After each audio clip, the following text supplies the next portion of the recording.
of the Nobel Peace Prize winner.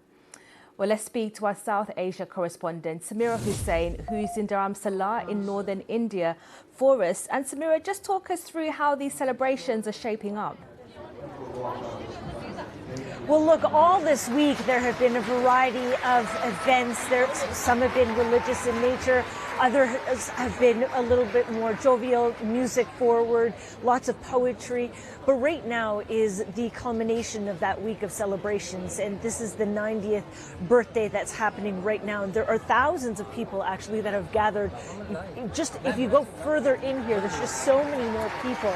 And in fact, the Dalai Lama is seated here. He has just finished speaking. And actually, we've just heard from the Hollywood actor Richard Gere, who's also been speaking here. And he's been a longtime supporter of the Dalai Lama and the Tibetan freedom movement. But, you know, this was a day that was also coming up with a lot of apprehension for people because, of course, you know, the Dalai Lama had mentioned that originally there was going to be some talk about his succession for his 90th birthday. And as you rightly mentioned earlier this week, we did hear about that succession plan, that he's not going to eschew with tradition and that his reincarnation would be found, of course, after his death. But I want to get a little bit more context on that. And I'm joined now by Tenzin Choekyi, and she is a senior researcher with Tibet Watch, which is based in London. And I want to get a sense from you just how significant it was to hear from the Dalai Lama in terms of his succession plan. Incredibly historic moment, a clear statement to the Tibetan people, to all people who believe in Tibetan Buddhism, all cultures related to Tibetan Buddhism, as well as scientists who have long engaged with the ancient philosophy of Tibetan Buddhism, to hear that His Holiness's succession will continue and that it will be only the Ganden Podrang who will be the sole authority and nobody else. To be clear, so what he has said is that, look, the Tibetan Trust is, and the one that he established, can then find his reincarnation. But we heard from China that has vehemently denied that and said that only China can find a successor for the Dalai Lama and would have to be chosen from within China and would have to be chosen and approved, rather, by the Chinese government. How significant is that? Significant as from the point of view of evidence that they are making themselves clear to a world who will never believe in their statement. Tibet Watch has interviewed with a Tibetan refugee last year, and he told us that at his monastery in Tibet, the Chinese authorities came and ordered all the monks that they will not be allowed to light butter lamps in the event of his death. And the world also knows that the Dalai Lama appointed Panchen Lama was kidnapped many, many years ago.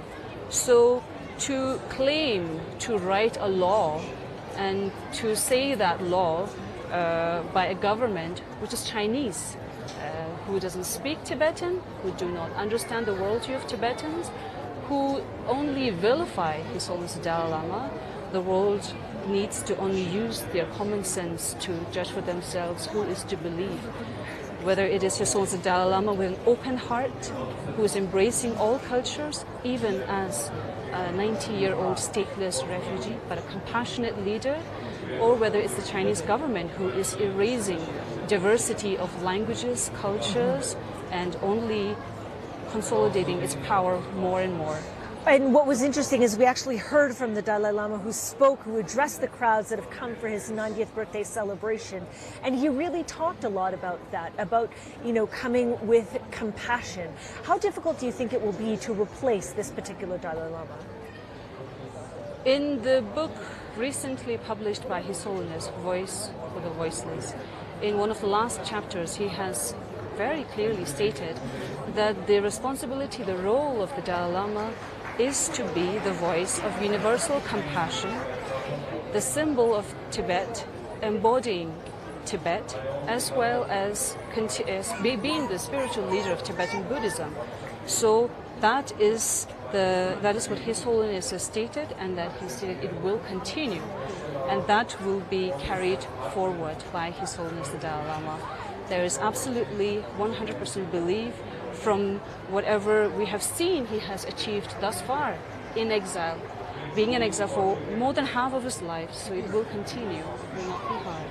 Tenzin, Choekyi, thank you so much for that. But, you know, those are some of the things that we've been hearing from the Dalai Lama. But one thing that I thought was really quite interesting, and he said this several times, is that he's really not big on birthday celebrations, but feels quite pleased that so many people have come out for these celebrations. This is something that is really coming from the community, and he really wants people to take this as an opportunity to practice a lot of what he preaches. Certainly looks like a very happy birthday there in Dharamsala. That's our correspondent, Samira Hussain. England's defence of the Women's European Championships got off to the worst